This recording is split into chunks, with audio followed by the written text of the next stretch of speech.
Good morning everybody. आप सभी को ये स्लाइड शेयर हुई है इकोलॉजी एनवायरनमेंट की? Yes sir. हाँ जी।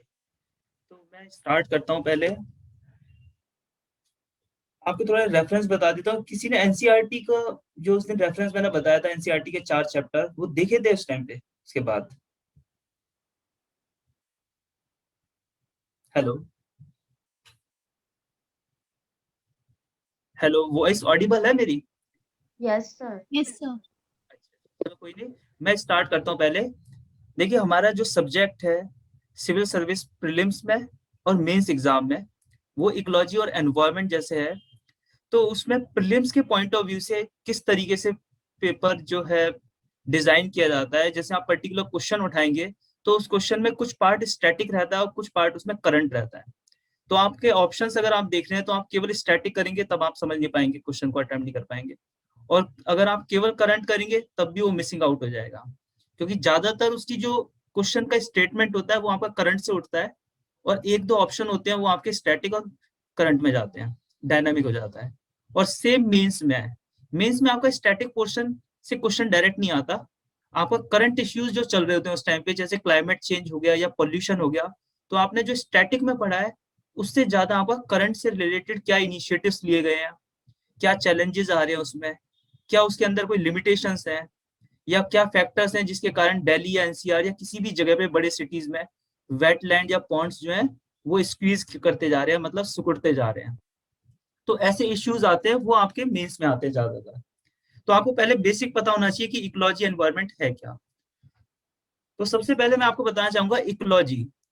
इकोलॉजी आपने वर्ड देखा होगा, जैसे हिंदी में वर्ड होता है कोई भी संधि विच्छेद करते हैं, सेम ऐसे इकोलॉजी आपका जो वर्ड है वो बना है आपका इकोलोगस। इकोलॉजी मतलब आप इसमें वैसे लिखा हुआ है ग्रीक वर्ड से बना हुआ है, पर आप खुद भी अगर देखेंगे तो इकोलॉजी, आप बायोलॉजी सोशियोलॉजी, उस सब का मतलब होता है स्टडी करना।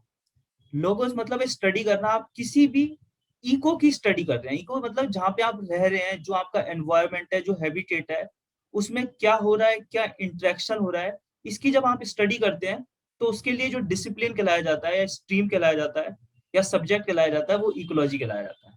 यानी आप अपने आसपास के एनवायरनमेंट, उसमें होने वाले इंटरेक्शन, इंटरेक्शन मतलब जैसे आप खाना खा रहे हैं, आप क्या कर रहे हैं, जो एग्रीकल्चर या पेड़ पौधे जो भी चीज है आप उसको, वो आपके लिए एक तरह से भोजन है। और पेड़ पौधों ने क्या किया, फोटोसिंथेसिस के थ्रू अपना भोजन बनाया। तो पेड़ पौधे किससे इंटरेक्ट कर रहे हैं, सन से इंटरेक्ट कर रहे हैं, सनलाइट से। और आप क्या कर रहे हैं, आप पेड़ पौधे से इंटरेक्ट कर रहे हैं, या सनलाइट से भी आप विटामिन डी के लिए जो। तो ये इंटरेक्शन जो है, इसको समझना, किस तरह के आप एनवायरनमेंट में रह रहे हैं, ये सब की जो स्टडी करना होता है उसके लिए आप इकोलॉजी बोलते हैं। उसके लिए जो डिसिप्लिन है इकोलॉजी काम करता है। अब इकोलॉजी में और दूसरा वर्ड हो गया आपका एनवायरनमेंट, जो मैंने आपको बताया था। एनवायरनमेंट का क्या है, आप जैसे आप कोई भी अगर बात करेंगे आप कहेंगे कि आसपास का एनवायरनमेंट खराब हो गया है, कैसे पोल्यूशन ज्यादा हो रहा है। अगर आप कहेंगे कि समाज का एनवायरनमेंट खराब हो गया है, उसमें डोमेस्टिक वायलेंस बढ़ गया है या किसी तरह के क्राइम्स बढ़ गए हैं, तो आप बोलेंगे कि सोशल एनवायरनमेंट खराब हो गया है। तो ये जो एनवायरनमेंट का मतलब है वातावरण, आपके आसपास में जो होने वाली चीजें हैं। अगर आप इकोलॉजी के पॉइंट से बोलेंगे तो आप ये बोलेंगे कि आसपास में जो भी जीवित या बिना जीवित, गैर जीवित, यानी बायोटिक और एबायोटिक कोई भी चीज है, वो आपका एनवायरनमेंट को डिजाइन करती है। यानी आप खड़े हैं, आपके आसपास में हवा, पानी, कोई और आपके पेरेंट्स हैं या कोई और इंसान के अलावा कोई और जीव जंतु है, वो सारे एनवायरनमेंट में आएंगे। एयर है वो एनवायरनमेंट में आ गई, पानी एनवायरनमेंट में आ गया, आपके आसपास में टेबल चेयर, ये सब चीजें आपके एनवायरनमेंट में है। अब इन सबके बीच में आपका इंटरेक्शन हो रहा है। इंटरेक्शन कैसे हो रहा है, आप क्या कर रहे हैं कि आप उस हवा से ब्रीथिंग कर रहे हैं, आपका जो ब्रीथिंग हो रही है, आप ऑक्सीजन इनटेक कर रहे हैं, कार्बन डाइऑक्साइड रिलीज कर रहे हैं, तो आपका ये इंटरेक्शन हो रहा है। तो जो एनवायरनमेंट का मतलब होता है आपके आसपास में होने वाली चीजें, जिसमें चाहे कोई बायोटिक चीज हो चाहे कोई एबायोटिक चीज हो। बायोटिक में कोई भी हो सकता है, आपका पेड़ पौधे भी हो सकते हैं, उसको खाने वाले हार्बीवोरस भी हो सकते हैं, उसको खाने वाले कंज्यूमर्स भी हो सकते हैं, कार्निवोरस भी हो सकते हैं। इसी तरीके से आपके गैर जीविक हो सकता है, सनलाइट हो गई, एयर हो गया, वाटर हो गया, ये सब आपके एनवायरनमेंट को डिजाइन करते हैं। अब मैंने आपको पहले इकोलॉजी बताया, इकोलॉजी है क्या। अब इकोलॉजी के अंदर लेवल्स होते हैं। कोई भी आप ऑर्गेनाइजेशन को देखते हैं, जैसे आप पुलिस और को ऑर्गेनाइजेशन को देखते हैं, तो आप देखेंगे नीचे सिपाही, हवलदार, असिस्ट एएसआई, एसआई, इंस्पेक्टर, इस तरीके से होते हैं। अगर शहर है तो आपके ACP, DCP, joint commissioner, commissioner, एक ऑर्गेनाइजेशन होती है। और उस ऑर्गेनाइजेशन के अंदर क्या होता है, हर लेवल पर उसका इंटरेक्शन अगले लेवल से होता है, उसके बिलो लेवल से इंटरेक्शन होता है। तो हर लेवल पे जो भी एक, हर ऑर्गेनाइजेशन के अंदर पर्टिकुलर जो लेवल होता है, उस लेवल का एक रोल होता है, उसके कुछ फंक्शंस होते हैं, उसका इंटरेक्शन होता है बाकी के लेवल से, और खुद के लेवल पर बाकी स्पीसीज से, और खुद विद इन स्पीसीज भी इंटरेक्शन होता है। तो सेम आप इकोलॉजी देखेंगे, आप आसपास के एनवायरनमेंट में देखेंगे, तो आप कहेंगे कि यार यहाँ पे एक हॉर्स है, एक इंडिविजुअल हॉर्स है, जैसे कई सारे हॉर्स मिल गए, तो आप कहोगे कि यार ये पॉपुलेशन बना रहे हैं, पर्टिकुलर पॉपुलेशन पर्टिकुलर एरिया में। और ज्यादा इकट्ठे हो गए, उसमें हॉर्स के अलावा डॉग्स भी आ गए, ह्यूमन भी हो गए, बाकी चीज हो गई, तो आप उसे बोलेंगे कम्युनिटी। तो मैं आपको ये जो दिखाना चाह रहा हूँ, ये स्लाइड जो है, इसमें आप इकोलॉजी के पॉइंट्स ऑफ व्यू से बताएंगे। तो सबसे पहले आप बताएंगे पर्टिकुलर इंडिविजुअल, जैसे आप खुद एक इंडिविजुअल हो गए, तो आप एक इंडिविजुअल है उस इकोलॉजी के सबसे लोअर लेवल पर। अब ये इंडिविजुअल की पॉपुलेशन, यानी इसका रेपिटेशन हो जाए, इसका कलेक्टिविटी हो जाए, तो आप बोलेंगे पॉपुलेशन। पर्टिकुलर एरिया में, जैसे दिल्ली आप कह रहे हैं, दिल्ली में इतनी ह्यूमन पॉपुलेशन है, या बॉम्बे में इतनी ह्यूमन पॉपुलेशन है, तो क्या चीज है, आप ह्यूमन की स्पीसीज उठा रहे हैं और उस स्पीसीज की रेपिटेशन देख रहे हैं कि इस पर्टिकुलर एरिया में, इस पर्टिकुलर टाइम पर जो आपकी सेंसस होती है, वो पॉपुलेशन ही बताती है। 2011 की सेंसस जो लास्ट हुई है, तो इस तरीके से अब 2021 की जो सेंसस होनी थी, कोरोना के कारण थोड़ी सी डिले चल रही है। तो उसका अगला लेवल हो गया पॉपुलेशन। अब आप कह रहे हैं कि जैसे बॉम्बे है, बॉम्बे में आप उसको मान लीजिए, बॉम्बे इस पर्टिकुलर एरिया में पर्टिकुलर टाइम पर, केवल ऐसा नहीं है ह्यूमन रह रहे हैं, ह्यूमन के अलावा काफी सारे डोमेस्टिक एनिमल भी रह रहे हैं।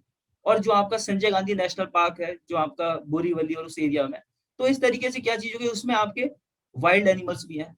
तो आप इस पूरे एक को कवर करेंगे, तो आप कहेंगे कि बॉम्बे में एज ए कम्युनिटी अगर हम लें, तो उसमें क्या है, डिफरेंट स्पीसीज की पॉपुलेशन, अलग अलग स्पीसीज की। तो आपके सबसे लोअर लेवल पे इंडिविजुअल हो गया, एक आपने उठाया जीव जो है, उसकी रेपिटेशन हुई तो पॉपुलेशन हो गया। उसके नेक्स्ट लेवल पे कम्युनिटी हो गई, जिसमें डिफरेंट स्पीसीज की पॉपुलेशन पर्टिकुलर टाइम में और पर्टिकुलर एरिया में आप देखते हैं। उसके आगे के लेवल पर आप जब जाते हैं, तो आप कहते हैं अब इकोसिस्टम की बात हो रही है। इकोसिस्टम का मतलब होता है एक सिस्टम, और सिस्टम का मतलब होता है हर एक का एक रोल है, और उस रोल के बीच में आपका एक इंटरेक्शन है। जब आप बोलते हैं कि भाई सिस्टम है, मतलब आप कहते हैं देश में जो सिस्टम है, पब्लिक फंक्शनरी सिस्टम जो हो गया, आप ब्यूरोक्रेसी कह रहे हैं कि वो इस टाइम पे उसमें काफी सारी खामियां हैं। आप कुछ सिस्टम की बात कर रहे हैं, सिस्टम का मतलब हो गया एक लेवल, और उस लेवल्स के बीच में मतलब एक इंटरेक्शन हो रहा है। जैसे आप किसी भी, आप अपना पासपोर्ट बनवाने जा रहे हैं, या आपको अपना लाइसेंस बनवाने जा रहे हैं, तो आपको पता है कि लाइसेंस के लिए ट्रांसपोर्ट डिपार्टमेंट है। आप ट्रांसपोर्ट डिपार्टमेंट के जो ऑफिस जाएंगे, उसमें जो आपका हेल्प डेस्क होगा, वहां से मदद लेंगे। उसके अलावा जो उसमें पब्लिक डीलिंग का जो ऑफिस बना होगा, जो विंडो होगी, आप फॉर्म लेंगे, वो अंदर प्रोसेस होगा पूरा, आपका एग्जाम होगा, अंदर प्रोसेस होगा, तो एक हायरार्की की एक फाइल बन जाएगी उसके बाद, उससे रिलेटेड। तो उसमें क्या चीजें, हर रोल पर एक पर्सन होगा, डेजिग्नेटेड होगा, वो अपना रोल प्ले करेगा और इंटरेक्ट करेगा आपस में। तो ये क्या चीज हो गई, इकोसिस्टम हो गया। इकोसिस्टम का मतलब है बायोटिक और एबायोटिक चीजों के बीच में इंटरेक्शन हो रहा। जैसे आपके पौधों के बीच में और सनलाइट के बीच में, कार्बन डाइऑक्साइड में क्या इंटरेक्शन है, फोटोसिंथेसिस बना रहे हैं। ह्यूमन के और पौधों के बीच में क्या है, ह्यूमन पौधों को खा रहे हैं किसी भी तरह से, सब्जी बना के या किस तरीके से, कोई और तरीके का भी इंटरेक्शन हो सकता है। गाय है, वो पौधे खा रही है, या बकरी है, पौधे खा रही है। बकरी का कोई और जानवर जो हो सकता है, वो क्या करते हैं, वाइल्ड एनिमल होगा तो वो बकरी खा लेगा। तो उसमें क्या चीज है कि एक इंटरेक्शन चल रहा है। तो बायोटिक और एबायोटिक का इंटरेक्शन, और बायोटिक और बायोटिक का भी इंटरेक्शन, यानी जैविक कोई चीज है, उसका गैर जैविक। जैसे पौधे हो गए, वो सनलाइट के थ्रू फोटोसिंथेसिस बना रहे हैं, सनलाइट की प्रेजेंस में। तो सनलाइट क्या है, आपकी एबायोटिक है, उसमें कोई लाइफ नहीं है, लेकिन पौधों में लाइफ है। तो उनके बीच का इंटरेक्शन क्या हुआ, बायोटिक और एबायोटिक का। लेकिन ह्यूमन का और पौधों का जो इंटरेक्शन हुआ, वो बायोटिक और बायोटिक दोनों जैविक है, दोनों में लाइफ है। तो वही इकोसिस्टम कहलाता है। इकोसिस्टम का मतलब है ऐसा सिस्टम जिसमें बायोटिक दूसरे बायोटिक से इंटरेक्ट कर रहा है या बायोटिक एबायोटिक से इंटरेक्ट कर रहा है, उस सिस्टम को हम बोलते हैं इकोसिस्टम। आपको समझ आ रहा है ना आप लोगों को जो अब तक बताया? हेलो? हाँ सर। अच्छा, मतलब कोई डाउट तो नहीं है ना अभी बीच में? No sir. अच्छा अच्छा, तो आपको ऑर्गेनाइजेशन का लेवल, मतलब इकोलॉजी को हम कह रहे हैं कि एक ऑर्गेनाइजेशन ऑर्गेनाइज कर रहे हैं उसे, यानी उसको संगठित कर रहे हैं पूरे तरीके से। तो हम सबसे पहले बता रहे हैं एक इंडिविजुअल है, उस इंडिविजुअल को अगर रिपीट करेंगे तो पॉपुलेशन हो गया, लेकिन पॉपुलेशन हमेशा पर्टिकुलर टाइम पर। और पॉपुलेशन की क्या होती है? ग्रोथ होती है। पॉपुलेशन ग्रोथ आप बोलते हैं कि भाई इंडिया की पॉपुलेशन ग्रोथ इस तरह से चल रही है। उसमें कुछ मॉर्टेलिटी होती है, यानी डेथ होती है, कुछ बर्थ रेट होती है। अगर डिफरेंट स्पीसीज की पॉपुलेशन कर दोगे तो आपकी कम्युनिटी बन जाएगी, और उसके ऊपर क्या होगा? इकोसिस्टम होगा, यानी उस कम्युनिटी या अलग अलग कम्युनिटी के बीच में इंटरेक्शन हो रहा है, वो फिर क्या बन गया? इकोसिस्टम हो गया। अब इकोसिस्टम से ऊपर जो होता है उसको हम बोलते हैं बायोम्स। एक लेवल बायोम्स का मतलब होता है अर्थ पर जो आपका टेरिटोरियल पार्ट है, अर्थ का जो टेरिटोरियल पार्ट है, यानी जमीन वाला हिस्सा है, पानी वाला नहीं, मराइन हिस्सा नहीं बोलिए, कि जमीन का हिस्सा जो है अर्थ का, उसमें आप क्या कर रहे हैं? आप ये कह रहे हैं कि उसको आप अलग अलग पार्ट में डिवाइड कर रहे हैं। किस बेसिस पर? प्रेसिपिटेशन के बेस पर, और उसके अलावा क्या टेम्परेचर होता है। क्योंकि जैसे आपका वेस्टर्न घाट हो गया, ये वाला वेस्टर्न कोस्टल पार्ट हो गया आपका इंडिया का, जो पुणे आपका यहाँ से लेके सदर्न पार्ट ऑफ गुजरात और केरल तक वेस्टर्न घाट हो गया, इस एरिया में आपकी काफी ज्यादा बारिश होती है, प्रेसिपिटेशन बहुत ज्यादा होती है। ठीक है? अब प्रेसिपिटेशन, बारिश ज्यादा होगी और सनलाइट जो है, गर्मी ज्यादा होगी, टेम्परेचर ज्यादा होगा, तो उस केस में क्या चीज होगी? आपकी वेजिटेशन बहुत कैसे होगी? एवरग्रीन वेजिटेशन होगी, पूरे साल भर आपकी वेजिटेशन रहेगी। तो इस यहाँ पे क्या होगा? यहाँ पे एक डिफरेंट टाइप की वेजिटेशन होगी। वहीं आप अगर राजस्थान में चले जाएंगे, वहां पे प्रेसिपिटेशन कम होगी, बहुत ही कम होगी वहां पे प्रेसिपिटेशन, और टेम्परेचर हाई रहेगा। तो आपका क्या चीज है? वहां पे एक अलग टाइप का बायोम बन जाएगा, यानी डेजर्ट टाइप का बायोम हो गया। यहाँ पे आपका क्या चीज होगी? वहां पे जो पेड़ पौधे भी मिलेंगे वो कांटे वाले होंगे पौधे, क्योंकि उनमें वहां पे पानी नहीं है। तो वो अपना प्रोसेस जो करने के लिए क्या चीज है? पत्तियां अगर ज्यादा होंगी तो वो उनका फोटोसिंथेसिस का प्रोसेस रहेगा, तो उसको अपने को मेंटेन करने के लिए, अडॉप्ट करने के लिए वहां पे इस तरह के पौधे होंगे। वहीं आप सेंट्रल इंडिया में आ जाएंगे तो वहां पे वेजिटेशन जो है डिफरेंट तरीके की होगी, उसे डेसिडियस टाइप की बोलते हैं, पर्णपाती, यानी पत्ते क्या करेंगे? वो पत्ते जहां पे जब बारिश नहीं होगी तो पत्ते झड़ जाएंगे, और जब बारिश होगी तो वापस पत्ते आ जाएंगे, यानी पौधा अपना ग्रो करेगा, पेड़ पौधे। तो बायोम का मतलब होता है किसी पर्टिकुलर एरिया में किस टाइप का टेम्परेचर है और किस टाइप की प्रेसिपिटेशन है, उसके बेस पर उस एरिया में वेजिटेशन की कम्युनिटी और बाकी वाइल्ड लाइफ जो हो गई उसकी कम्युनिटी जो है उस तरीके से डिसाइड होती है, और उसके बेस पर आप उसे बायोम्स में डिवाइड करते हो। पहाड़ों पे एक अलग तरीके की, पहाड़ों पे क्या टेम्परेचर बहुत लो होगा, और प्रेसिपिटेशन आपकी वाटर लिक्विड के रूप में प्रेसिपिटेशन नहीं होगी, आपके स्नो के रूप में होगी, वो सॉलिड के रूप में होगी, यानी वाटर ही फॉल हो रहा है लेकिन स्नो के रूप में हो रहा है, थोड़े सॉलिड फॉर्म में हो रहा है। तो बायोम्स का मतलब है आप अर्थ की पूरी टेरिटरी को डिवाइड कर देंगे इस बेस पर कि वहां पे कैसी प्रेसिपिटेशन और कैसा टेम्परेचर है, उसके बेसिस पर डिफरेंट तरह की वेजिटेशन होगी, उसे बोलते हैं different biomes. Taiga biomes, tundra biomes, इस तरीके से डेजर्ट टाइप का बायोम, ये अलग अलग तरीके के बायोम्स होते हैं। वो आपका ज्योग्राफी में भी आएगा पोर्शन, तो जब बायोम आएगा तो मैं आपको ज्योग्राफी और इसका एक साथ बता सकता हूँ। इसके बाद होता है बायोस्फीयर। बायोस्फीयर का मतलब होता है, बायो मतलब जीवन, ऐसी जगह जहां पर जीवन है। और जीवन के लिए आपको तीन चीज चाहिए। एक तो चाहिए हवा, यानी ऑक्सीजन। दूसरी आपको चाहिए मतलब सब सबस्ट्रेट, यानी किसी जगह पे आपका, आप अगर हो तो आप जमीन पर होंगे, कोई कोई जीव जो होंगे समुद्र के अंदर भी होंगे, तो उसका कोई ना कोई बेस होगा जहां पे वो अपने को रिजाइड करेंगे। तो दूसरा हो गया जमीन, उसके लिए हवा हो गया, जमीन हो गया, और पानी हो गया, यानी हाइड्रोस्फीयर।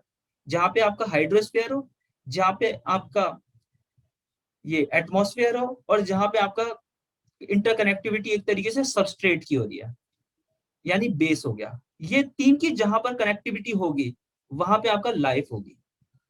तो आप कहीं पे भी लाइफ देखेंगे जहाँ पे आपका ऑक्सीजन भी हो रही है, जहाँ पे एक सबस्ट्रेट भी हो रही है, और जहाँ पे उसको पानी, क्योंकि पानी इसीलिए चाहिए, आपकी बॉडी के अंदर जो प्रोसेस होता है उसके वो एक्वस, उसमें आपका केमिकल रिएक्शन और बॉडी के अंदर के केमिकल रिएक्शन अच्छे तरीके से हो सकते हैं, अफेक्टिवली हो सकते हैं।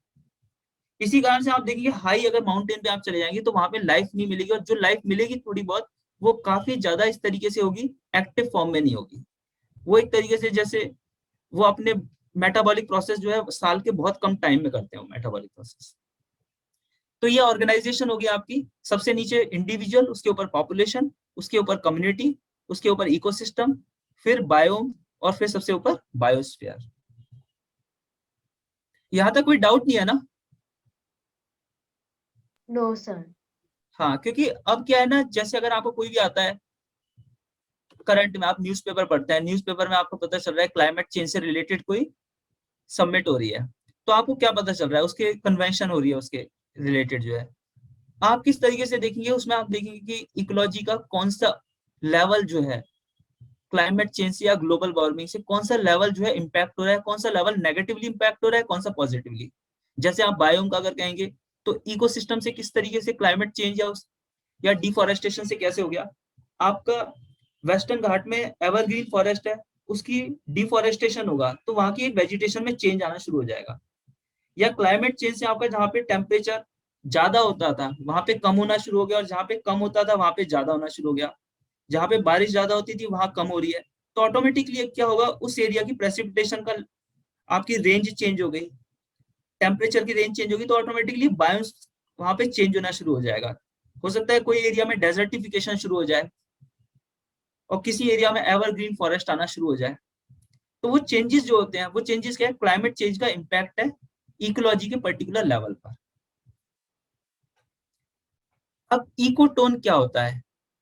इकोटोन का मतलब होता है दो बायोम्स, जैसे मान लीजिए एक बायोम आपका डेजर्ट एरिया राजस्थान का हो गया, और एक साइड पे आप थोड़ा आगे चले जाएंगे, हरियाणा हो गया, पंजाब हो गया, वेस्टर्न यूपी हो गया, या ईस्टर्न पार्ट ऑफ राजस्थान हो गया, और और आप इस साइड पे चले जाएंगे, गंगा के प्लेन पे चले जाएंगे, तो वहां पे थोड़ा और पानी की अवेलेबिलिटी और इस तरीके से है।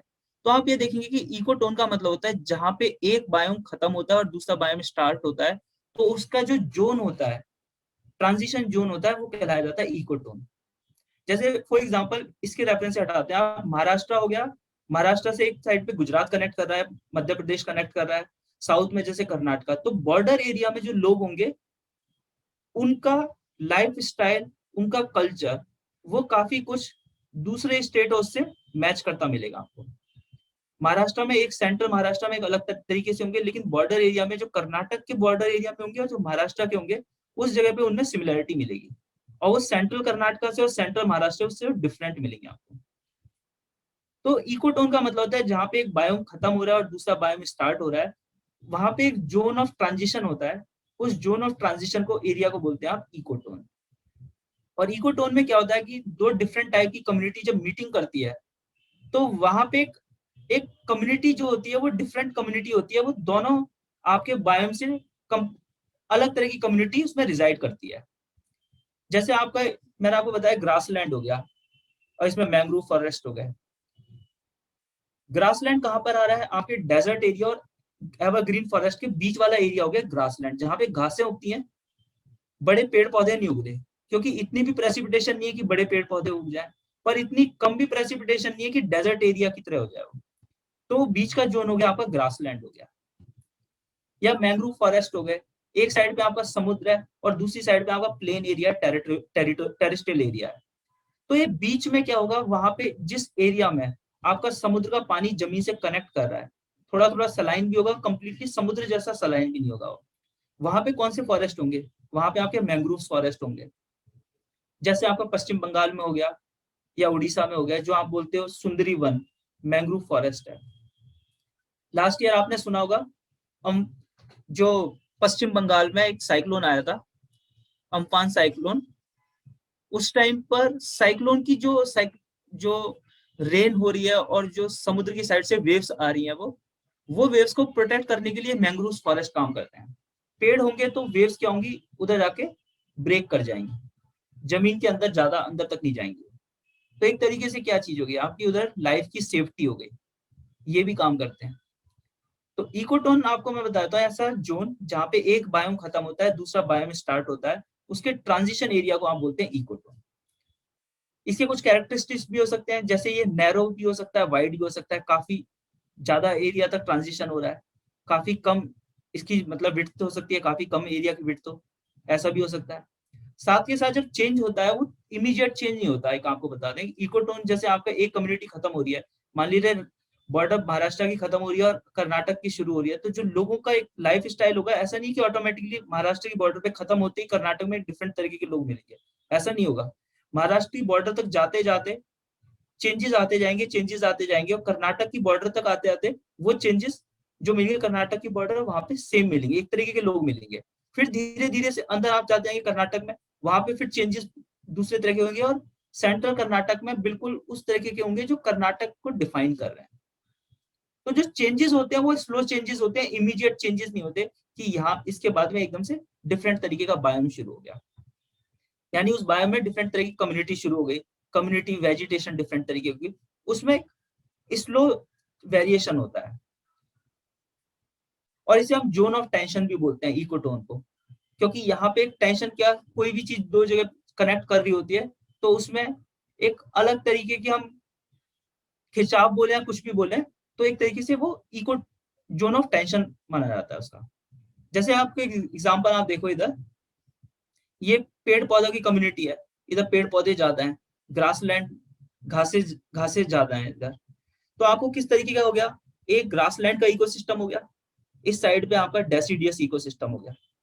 डेसिडियस जहाँ पे पेड़ है, लेकिन गर्मियों में वो पेड़ के अपने पत्ते गिरा देते हैं, क्योंकि बारिश कम होती है उस टाइम पर।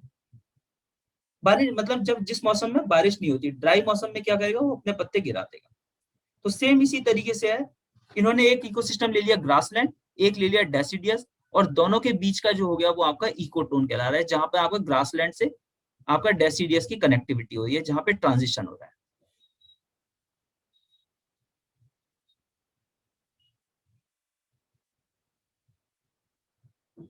हेलो, हाँ सर। आप लोगों को समझ आ रहा है वैसे यहाँ तक? Yes sir. मैंने आपको बताया सबसे पहले इकोलॉजी क्या होता है, इकोसिस्टम क्या होता है, ऑर्गेनाइजेशन की लेवल्स क्या होते हैं, एक हो गया इंडिविजुअल, फिर पॉपुलेशन हो गया, उसके ऊपर कम्युनिटी हो गई, कम्युनिटी के ऊपर आपका इकोसिस्टम हो गया, फिर आपका बायोम्स हो गया, और सबसे ऊपर आपका हो गया बायोस्फीयर। फिर आपको बताया मैंने इकोटोन क्या होता है। इकोटोन मतलब जहाँ पे एक बायोम्स खत्म होता है, दूसरा बायोम स्टार्ट होता है, तो उसके जहाँ पे बाउंड्री लगती है उसकी, उस जोन को आप बोलते हैं इकोटोन, यानी ट्रांजिशन का जोन है। अब एक इकोक्लाइन भी वर्ड होता है, इकोक्लाइन का भी मतलब काफी कुछ वैसा ही होता है, जिसमें आपका क्या होता है, ग्रेजुअल धीरे धीरे चेंज होता है। एक इकोसिस्टम से आप जब दूसरे इकोसिस्टम में एंटर कर रहे होते हैं, तो उस चेंज को, जोन ऑफ ग्रेजुअल चेंज, जहां पे धीरे धीरे चेंज होता है, उस वर्ड को आप डालते हैं इकोक्लाइन। चेंज किस तरह से हो सकता है, आपका चेंज हो सकता है वहां पे टेम्परेचर धीरे धीरे चेंज हो रहा हो, सलाइनिटी अगर पानी है तो धीरे धीरे चेंज हो रहा हो, अगर आपका एल्टीट्यूड है यानी आप जमीन से ऊपर जाते हैं धीरे धीरे, लाइफ तो उधर भी है, कुछ किलोमीटर तक लाइफ रहती है, तो वो जो लाइफ हो रही है उसमें ग्रेजुअल चेंज हो रहा है, उसे आप क्या बोल रहे हैं, इकोक्लाइन।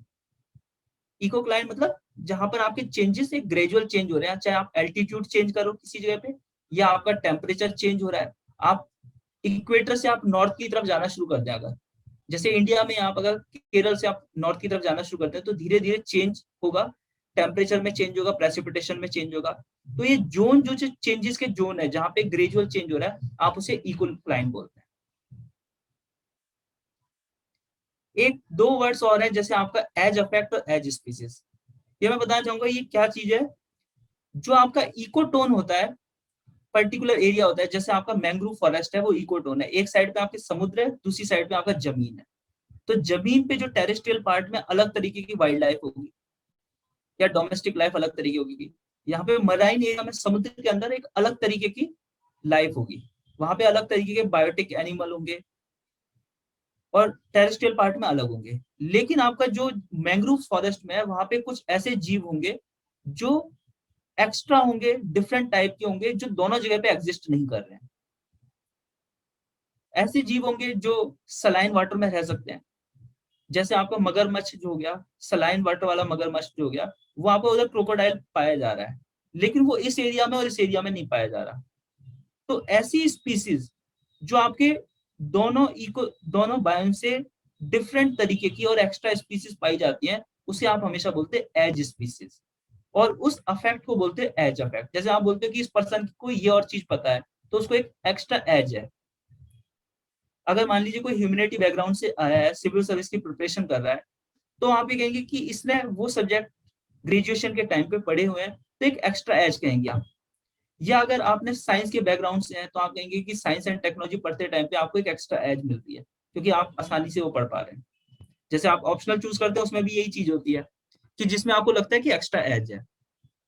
तो एज इफेक्ट का मतलब होता है इकोटोन के एरिया में ऐसी स्पीसीज जो आपके दोनों बायोम से एक्स्ट्रा पाई जाती हैं, उसको आप बोलते हैं एज स्पीसीज, और उस अफेक्ट को बोलते हैं आप as affect.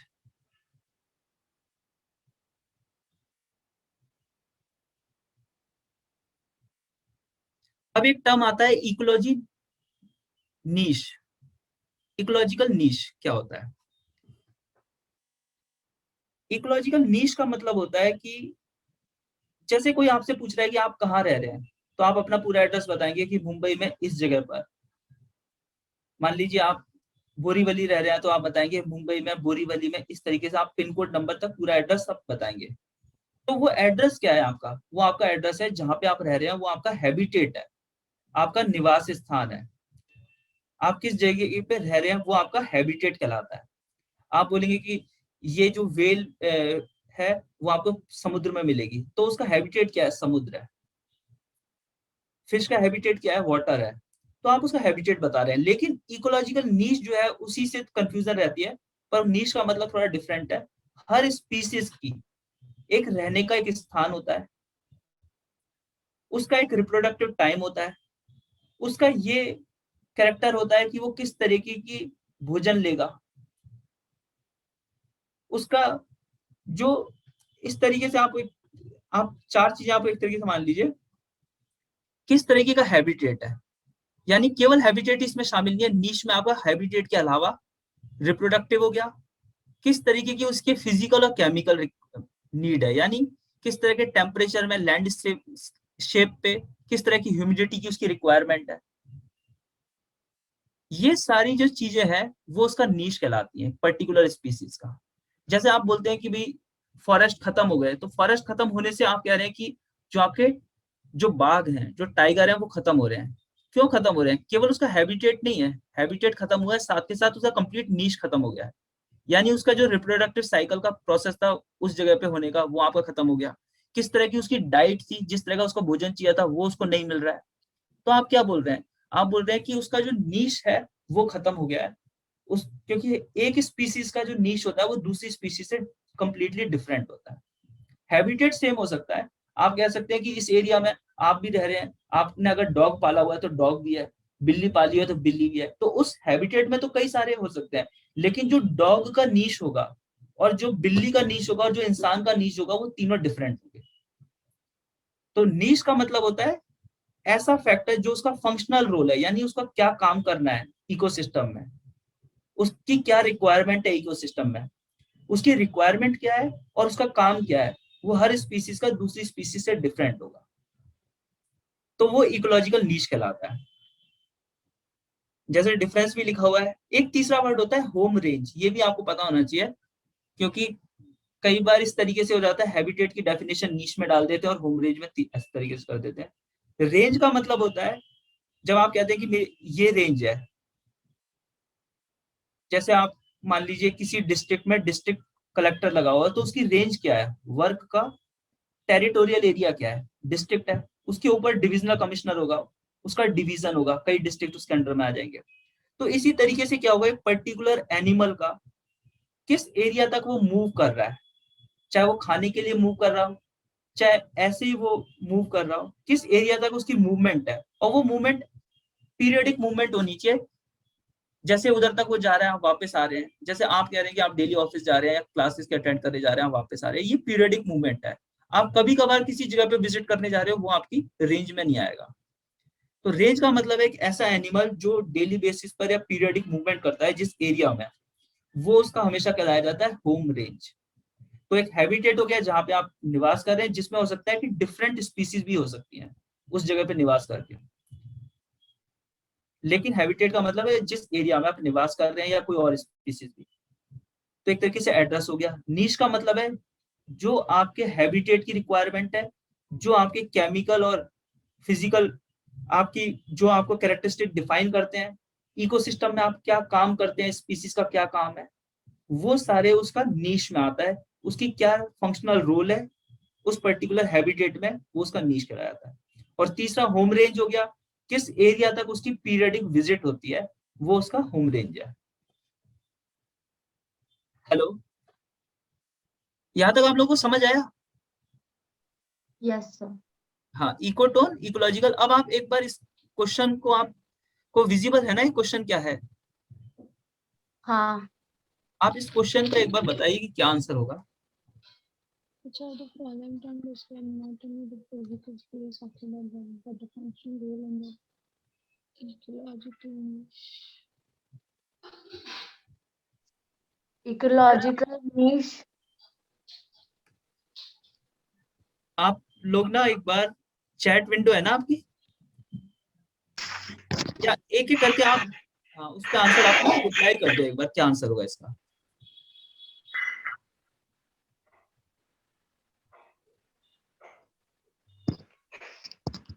Habitat.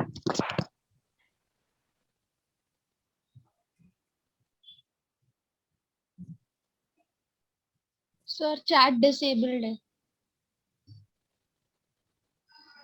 Chat disabled है? अभी चालू हुआ। बस आप उस पर रिप्लाई कर दीजिए, क्योंकि आप एक एक बोलेंगे तो फिर वो मिक्सअप हो जाएगा, ये नहीं पता चलेगा कि किसने क्या बताया है। तो आपका सबका एक बार आंसर यहाँ तक हो चुका है एक्चुअली, इस पार्ट तक। सर हमारे लिए डिसेबल ही है। अच्छा, हाँ, हाँ सर, डिसेबल। कोई नहीं, आप एक एक बता दीजिए क्या क्या आपको लगता है क्या आंसर हो सकता है।